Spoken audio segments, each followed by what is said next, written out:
तू शांत बसलायस, पण तुझ्या डोक्यात वादळ चालू आहे. तू लोकांसमोर हसतोयस, पण आतून पूर्ण तुटलायस.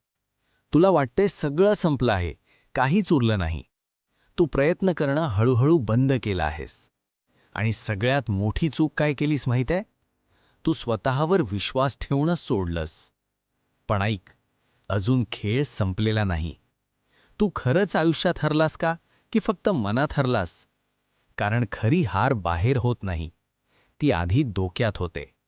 तुला वाटतंय ना की सगळं संपलं आहे? तुझ्या प्लॅननं काम केलं नाही, लोकांनी साथ सोडली, ज्यांच्यावर विश्वास ठेवला त्यांनीच धोका दिला. आणि आता तू एकटाच बसलायस, शांत, पण आतून तुटलेला. पण ऐक, जगातली प्रत्येक मोठी व्यक्ती इथूनच सुरू झाली आहे, जिथे तू आत्ता आहेस. फरक फक्त एकच होता, ते लोक थांबले नाहीत.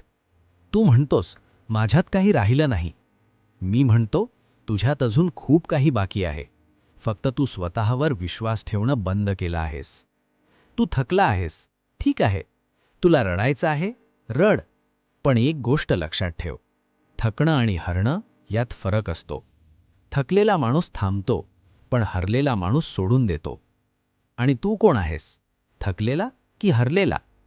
जर तू अजून श्वास घेतोयस, जर अजून तुझ्या मनात थोडीशी जरी आग शिल्लक आहे, तर गेम संपलेला नाहीये.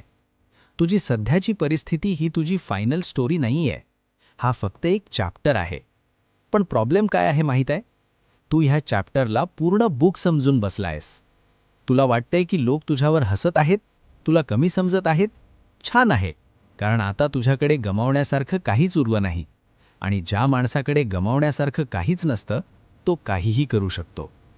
आज तू खाली आहेस, पण उद्या वर जाण्याची ताकदही तुझ्यातच आहे. पण एक डिसिजन घ्यावा लागेल. तू स्वतःवर दया करणार की स्वतःला बदलणार?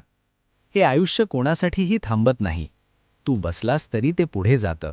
म्हणून उठ, लहान सुरुवात कर, एक पाऊल टाक. परफेक्ट मोमेंटची वाट बघू नको, कारण परफेक्ट मोमेंट कधीच येत नाही. तू चालायला लागलास की मोमेंट परफेक्ट होतो. कोणी येणार नाही तुला वाचवायला, ना फ्रेंड, ना फॅमिली, ना सोसायटी. तुलाच स्वतःला वाचवायचं आहे. आज डिसिजन घे, मी हरलो नाही, मी फक्त थोडा थांबलो होतो. आणि लक्षात ठेव, तुझी स्टोरी अजून संपलेली नाही. तुझा कमबॅक अजून बाकी आहे. जगाला दाखव की तू हरलेला नाहीस. तू फक्त तयारी करत होतास एका जबरदस्त कमबॅकसाठी.